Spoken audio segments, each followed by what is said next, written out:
Mrs. Lazarus. I couldn't go to Jerusalem, so here's my local cave. So we used to have a Lazarus-like cave near me, but as you can see it's been blocked off. Come on, boy. Poor old Bob Good has boy. no dead bodies to smell. That's Tragic. it. That's a good boy. So what do you think about the cave being blocked up? Not impressed? No, didn't think so. So I ought to say, I really, really love this poem, and I hope I can do it justice for you today. Mrs. Lazarus. The first thing I notice about the sound is the first line. All but grieved, single syllable words, and they're virtually all stressed. I had grieved, I had wept for a night and a day, and you can feel the anger and the frustration involved in that line. And what is she so angry about?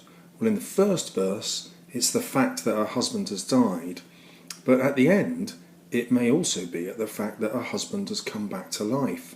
And this is the story that the Bible never tells. It doesn't tell us what the reaction of his wife might be, or even if he was married. In the third line, we've got these onomatopoeic words: howled, shrieked, clawed, and clawed helps to recreate the sounds of the shrieks, and we can actually hear her. It reminds us very strongly of Mrs. Havisham, who cawed in that poem, and that image I think is deliberately referred to with the married cloth being ripped. There's a kind of Mrs. Havisham motif going on here. The visual imagery is very pronounced. Her hands bled, and then again we return to the sound. Wretched again has got an onomatopoeic feel to it, and then the final line reminds us of those one syllables in the first line. His name over and over again, dead, dead. These final syllables repeated, and that should be the end. Death is the end of everything, but she's using irony here because it's only the beginning of this poem. It's only the beginning of what happens to her and her husband. Once again, she focuses on really harsh guttural sounds, the repetition of g in gone, gutted, and then the kind of attack of slept in a single cot, empty, glove, this kind of harsh sound that again conveys her anger and fury at the fact that she's lost her husband. And this anger is picked up in the last line of the verse with the double knot of a tie around my bare neck. And it's got that air of finality again. We're expecting death, and once again we've got the ellipsis to tantalise us really. Is it going to end in death? We know she can't actually be committing suicide because she's speaking the poem, but we wonder who's going to die. In this extract from Plath's poem, you can see the disgust at the dead body, and she imagines her own body as made up of other victims already, like the Nazi victims, disgusting and already dead. And I think Plath picks up on this sense of disgust, and this image does the same. It's a chalk image, and you can see Lazarus already ghostly, as though his skin is kind of melting. Plath's poem is written only 4 months before she herself commits suicide, and is full of self-pity, and I think Duffy deliberately avoids this. There's a distinct lack of self-pity in her Mrs. Lazarus. The second verse is also wonderfully subtle in the way it explores loss of identity. So in the first verse we had I had grieved, I had wept, I was married, and yet in the second verse there's a complete absence of herself. Instead of I had gone home, gone home. Instead of I gutted the place, gutted. Instead of I slept, and so on. You get the idea. She's an absence in her own life, and it's though her husband has partly killed her and left behind only half. So there's only one glove and it's empty. And there's a white femur in the dust, She emphasises the idea of half. This is half a leg. She's only half a person now that he's dead. And then she returns to a familiar motif. You might remember that in Before You Were Mine, she deliberately tries on her mother's red shoes. Here, Lazarus's wife tries on her husband's shoes. She tries to become him, to wear him, as though to recreate him somehow. And then in a final parody, she puts on his tie to dress like him, but the description is one redolent of death. So the tie is described as a noose, perfectly accurate description of the shape, and the double knot of the tie becomes something she might hang herself with. And this is emphasised by the use of the adjective bare to show how vulnerable she is.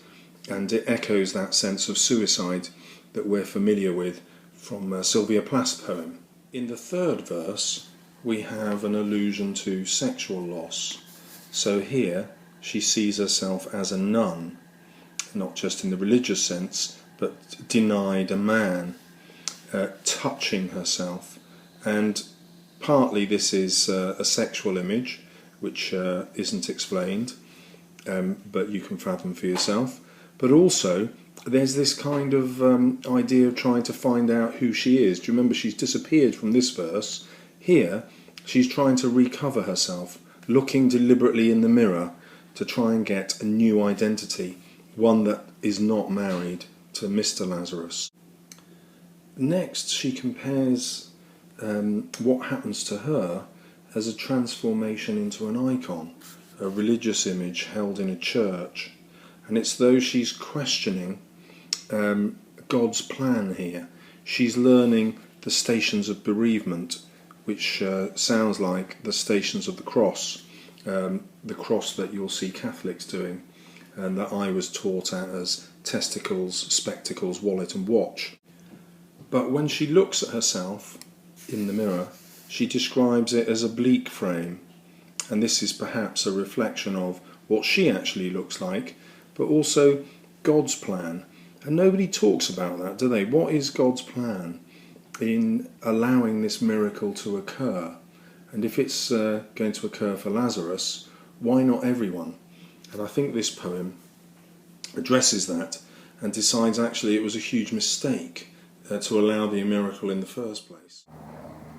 In this extract from St. Luke, you can see that Jesus does it in order to prove that he is the Son of God, and he does it for selfish reasons and for the glory of God. And I think Duffy's questioning the validity of this. And this is contrasted with this beautiful image of the snapshot fading. So her husband is no more than a photograph, and perhaps she's getting it out so much that the snapshot itself is disappearing, dwindling like he is. Interestingly, she sees this as almost his doing. He is going away, as though he's done it deliberately. As this is happening, the language deliberately turns away from the religious, and so it turns to a spell, as though she's rejecting her Catholic upbringing here, her Christian upbringing, and is turning to something else. And the spell for his face isn't working anymore. The last hair on his head floated from a book. She's turning to literature for consolation, although literally she's found a book that he's been reading that had some of his hair in it. His scent went. This internal rhyme is ironic because it reminds us of the two of them, but actually it's describing his departure. His scent went from the house, and once his scent has gone, the most powerful and evocative part of him has disappeared. The will was read is no longer his will, it's though he's already gone. See, he was vanishing. Again, irony, you can't see it when he's disappeared, and he's become the small zero held by the gold of my ring, a beautiful metaphor for what happens when you disappear. Only the relics are left, and that's all that binds her to him. And in this verse, the mood is much more of acceptance of his death, And she recreates that with the sound as usual. She uses a lot of sibilants. And so we've got spell, we've got face, last, and scent, and see, and then it increases in pace with vanishing, small, zero is kind of an S sound, as though she's accepting what's happened. There's none of the angry single syllable words being repeated, or the angry sound of G's and D's and C's and K's. The fourth verse describes her transformation into a single woman rather than just a widow. Her husband has become a legend, language. He's deep in the past and lives on, if you like, in language, only in her poem. He's like a story. And he's been replaced by the school teacher. Now, this is quite interesting because in the original story, Jesus was the teacher. And we've just seen earlier how she's turned away from the idea of God. And this is possibly an ironic reference. The school teacher has replaced Lazarus. The shock of a man's strength under the sleeve of his coat, and obviously she's thinking about him sexually here, but it was not unfaithful until he was memory. And so she only alludes to this new sexual relationship, perhaps because it's still painful to her.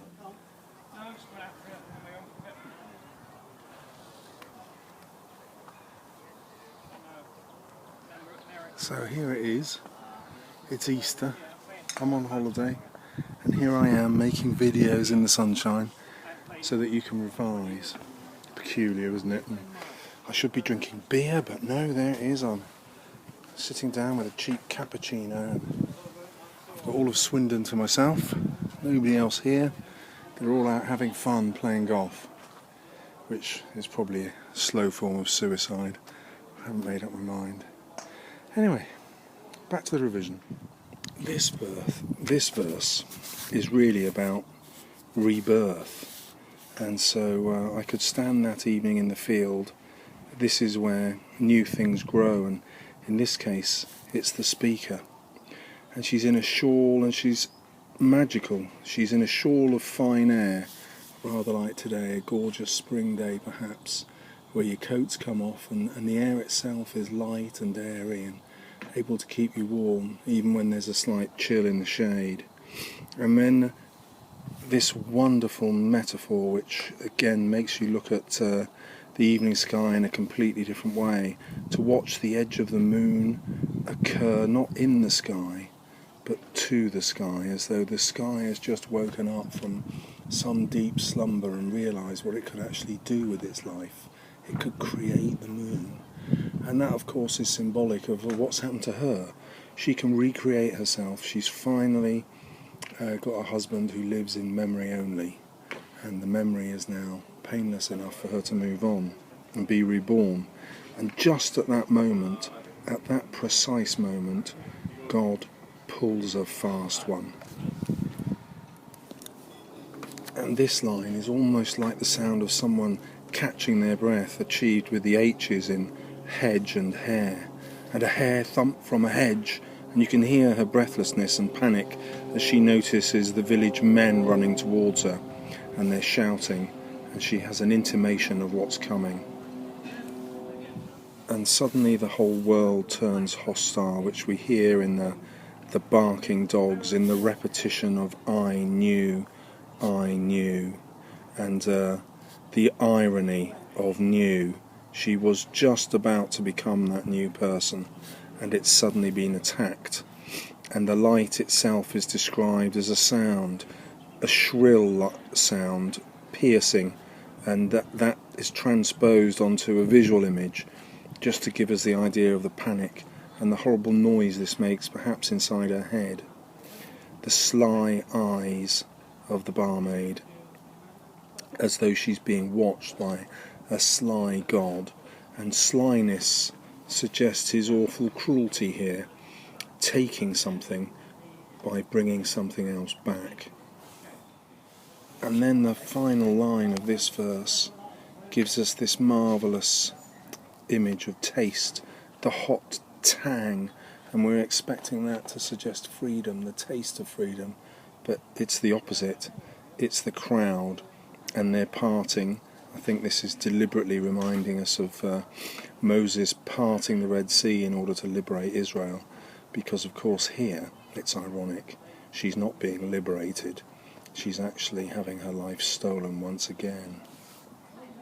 And then in the final verse, the terrible realization that she's in fact wedded, because she's never been divorced, wedded to death. And so her bridegroom appears. Here he is, my bridegroom, she can't escape him, and he's in a rotting shroud, and he himself is also rotting. And what is it? It's moist from his decaying flesh, perhaps his fat is melting, and he has been spat out from the grave's slack chew. And this word slack here is quite horrifying. It suggests that the grave is just chewing him. He's still in fact dead, even though he's escaped, but he's just dying in a slower way, as though death isn't ready to swallow him now. But his physical presence is still disgusting. It's filled with stench. And interestingly, this is a word that the King James Bible also uses to describe the moment he arrives, and it's quite horrible. And one of the things I love about this poem is her reaction. In the face of this horrible miracle, this cruel joke from God, when she's found happiness and then had it taken away from her, she doesn't think of herself. She turns and she thinks of the poor mother, driven crazy. Even the mother isn't relieved necessarily at the return of her son. And then she thinks of her husband, and she hears his words as croaking. She can feel his pain. And there's also the pain of his becoming a cuckold, a husband whose wife has been unfaithful to him. And it's quite interesting that there isn't a similar word for a woman whose husband is unfaithful, the assumption being that it's much more damaging to a man. It's an old-fashioned idea, and I think she deliberately chooses that old-fashioned word to highlight what's happening next, that he is out of his time. In the original story, Lazarus is dead for only 4 days, but actually when he returns the whole world has changed, and Duffy has extended that time here to show just how disinherited he is. And she ends with this incredible sympathy for him. And I find this sympathy really moving. And in the end, Duffy's questioning God again here. What kind of a life have you brought him back to? And what kind of hopes? And was he perhaps better off when he was dead? And as a Christian, of course, you will believe that someone who believes in the resurrection of Jesus will find their place in heaven. And Lazarus would have been one such man. And just at that moment, when he's meeting God, everything is snatched away from him. And that's an incredible cruelty that the Bible refuses to acknowledge.